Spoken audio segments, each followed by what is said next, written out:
जय श्री कृष्णा दोस्तों, कैसे हो आप सभी। जैसा कि आप सभी जानते हो, आज पूर्णिमा है। आज मैं आप सभी के लिए पूर्णिमा के व्रत में सुनी जाने वाली सत्यनारायण की कथा लेकर आई हूँ।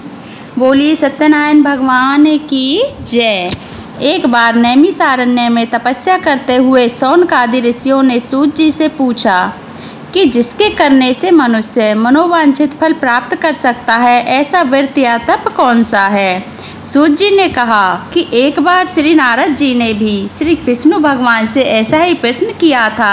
तब श्री विष्णु भगवान ने उनके सामने जिस व्रत का वर्णन किया था वही मैं आपसे कहता हूँ। प्राचीन काल में काशीपुरी में एक अति निर्धन और दरिद्र ब्राह्मण रहता था। वह भूख प्यास से व्याकुल हो भटकता फिरता था। एक दिन उसकी दशा से व्यथित होकर विष्णु भगवान ने बूढ़े ब्राह्मण के रूप में प्रकट होकर ब्राह्मण को सत्यनारायण व्रत का विस्तार विधान बतलाया और अंतर्ध्यान हो गए। ब्राह्मण अपने मन में श्री सत्यनारायण व्रत करने का निश्चय करके घर लौट आया और इसी चिंता में उसे रात भर नींद नहीं आई।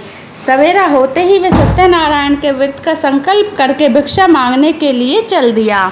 उस दिन उसे थोड़े ही परिश्रम में बहुत अधिक धन धान्य भिक्षा में प्राप्त हुआ।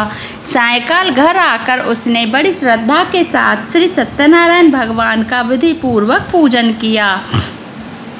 भगवान सत्यदेव की कृपा से वह थोड़े ही दिनों में धनवान हो गया। वह जब तक जीवित रहा तब तक महीने के महीने श्री सत्यनारायण का व्रत और पूजन करता रहा। यह देह छोड़ने के बाद वह विष्णु लोक को गया। सूत जी पुनः बोले कि एक दिन वह ब्राह्मण अपने बंधु बांधवों के साथ बैठे ध्यान मगन हो श्री सत्यदेव की कथा सुन रहे थे। तभी भूख प्यास से व्याकुल एक लकड़हारा वहां जा पहुंचा। वह भी भूख प्यास भूलकर कथा सुनने बैठ गया। कथा की समाप्ति पर उसने प्रसाद ग्रहण किया और जल पिया। फिर उसने ब्राह्मण से इस कथा के बारे में पूछा तो उसने बताया कि यह सत्यनारायण जी का व्रत है जो मनोवांछित फल देने वाला है। पहले मैं बहुत दरिद्र था, इस व्रत के प्रभाव से मुझे यह सब वैभव प्राप्त हुआ है। यह सुनकर लकड़हारा बहुत प्रसन्न हुआ और मन ही मन श्री सत्यनारायण के व्रत और पूजन का निश्चय करता हुआ लकड़ी बेचने के लिए बाजार की ओर चल पड़ा। उस दिन लकड़हारे को लकड़ियों का दुगना दाम मिला। उन्हीं पैसों से उसने केले, दूध, दही आदि पूजन की तमाम सामग्री खरीद ली और घर चला गया। घर पहुंचकर उसने अपने कुटुंबियों और पड़ोसियों को बुलाकर विधि पूर्वक सत्यनारायण का पूजन किया। सत्यनारायण की कृपा से वह थोड़े ही दिनों में संपन्न हो गया। सूत जी ने फिर कहा कि प्राचीन काल में उल्कामुख नाम का एक राजा हो गया है। वह और उसकी रानी दोनों बड़े धर्मनिष्ठ थे। एक समय राजा रानी भद्रशिला नदी के किनारे श्री सत्यनारायण की कथा सुन रहे थे कि एक बनिया भी वहां पहुंच गया। उसने रत्नों से भरी अपनी नौका को एक किनारे पर लगा दिया और स्वयं पूजा की जगह पर गया। वहां का चमत्कार देख उसने राजा से इसके बारे में पूछा। राजा ने बताया कि हम विष्णु भगवान का पूजन कर रहे हैं। यह व्रत सभी मनोकामनाएं पूर्ण करने वाला है। राजा के वचन सुन और प्रसाद पाकर बनिया अपने घर चला आया। घर पहुंचकर उसने अपनी पत्नी से व्रत का सब वृत्तांत कहा और संकल्प किया कि मैं भी संतान होने पर यह व्रत करूंगा। उसकी पत्नी का नाम लीलावती था। सत्यनारायण की कृपा से वह कुछ ही दिनों बाद गर्भवती हो गई और 10 महीने पूरे होने पर उसने एक कन्या को जन्म दिया। कन्या का नाम कलावती रखा गया और वह चंद्रमा की कलाओं के समान नित्य प्रति बढ़ने लगी। एक दिन अवसर पाकर लीलावती ने अपने पति को सत्यदेव का व्रत करने की बात याद दिलाई तो उसने कहा कि मैं यह व्रत कन्या के विवाह के समय करूंगा। और यह कहकर बनिया अपने कारोबार में लग गया। जब कन्या विवाह के योग्य हो गई तो उसने दूतों द्वारा खोज कराकर कंचनपुर नगर के एक बनिए के सुंदर, सुशील और गुणवान बालक के साथ विवाह कर दिया। फिर भी बनिए ने सत्यनारायण का व्रत नहीं किया। इससे श्री सत्यनारायण अप्रसन्न हो गए। कुछ दिनों बाद बनिया अपने दामाद को साथ लेकर समुद्र के किनारे रतनसारपुर में व्यापार करने लगा। एक दिन रतनसारपुर के राजा चंद्रकेतु के खजाने से चोरों ने बहुत सारा धन चुरा लिया और राजा के सिपाही चोरों का पीछा कर रहे थे। चोरों ने जब देखा कि सिपाहियों से बचना कठिन है तो उन्होंने राजकोष से चुराए हुए तमाम धन को एक जगह फेंक दिया और स्वयं भाग गए। वहीं बनिए का डेरा था। सिपाही चोरों को ढूंढते हुए उसी जगह पहुंच गए और उन्होंने दोनों बनियों को चोर समझकर पकड़ लिया। राजा ने दोनों बनियों को जेल में डालने का आदेश दिया और उनका धन कोष में जमा करा दिया। श्री सत्यदेव के कोप से लीलावती और कलावती भी बड़े दुख से दिन काट रही थीं। एक दिन कलावती भूख प्यास से बहुत व्याकुल होकर एक मंदिर में चली गई। वहाँ श्री सत्यनारायण की कथा हो रही थी। वहीं बैठकर उसने कथा सुनी। प्रसाद लेकर रात होने पर घर पहुंची। माता के देरी के कारण पूछने पर उसने सब बात कह दी। उसकी बात सुनकर लीलावती को अपने पति की भूली बात याद आ गई और उसने श्री सत्यनारायण के व्रत का निश्चय किया। उसने अपने बंधु बांधुओं को बुलाकर श्रद्धापूर्वक कथा सुनी और ब्रह्म भाव से आर्त होकर प्रार्थना की कि मेरे पति ने संकल्प करके भी जो आपका व्रत नहीं किया उसी से आप अप्रसन्न हुए थे। अब कृपा करके उसका अपराध क्षमा करें। लीलावती की प्रार्थना से श्री सत्यदेव प्रसन्न हो गए।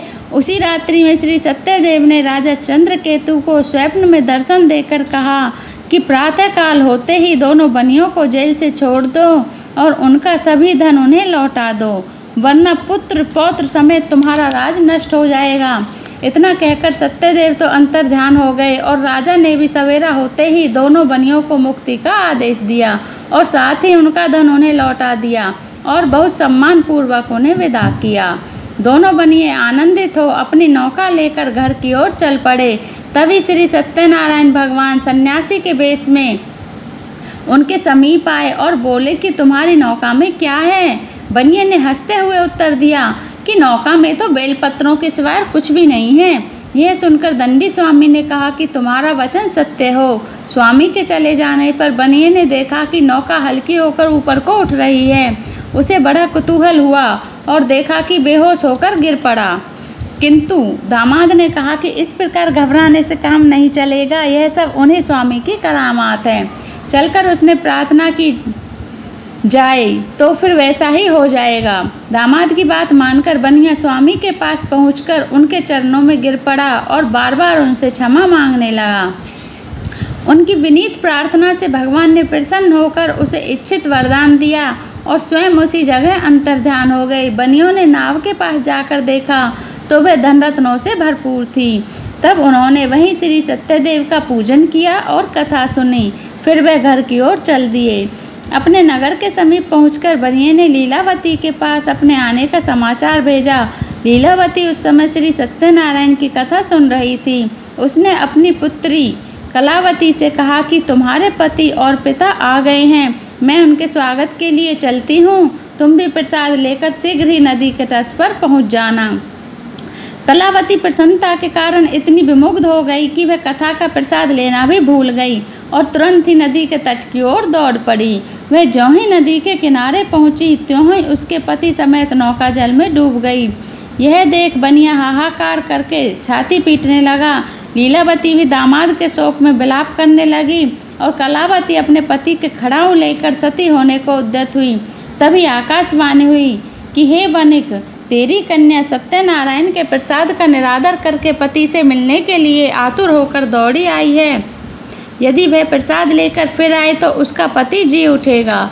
यह सुन कलावती घर की ओर दौड़ गई और श्री सत्यनारायण का प्रसाद लेकर नदी के किनारे आई तो क्या देखती है कि उसकी पति समेत नौका जल पर तैर रही है। यह देख बनिया भी प्रसन्न हो गया और अपने घर पहुंच गया।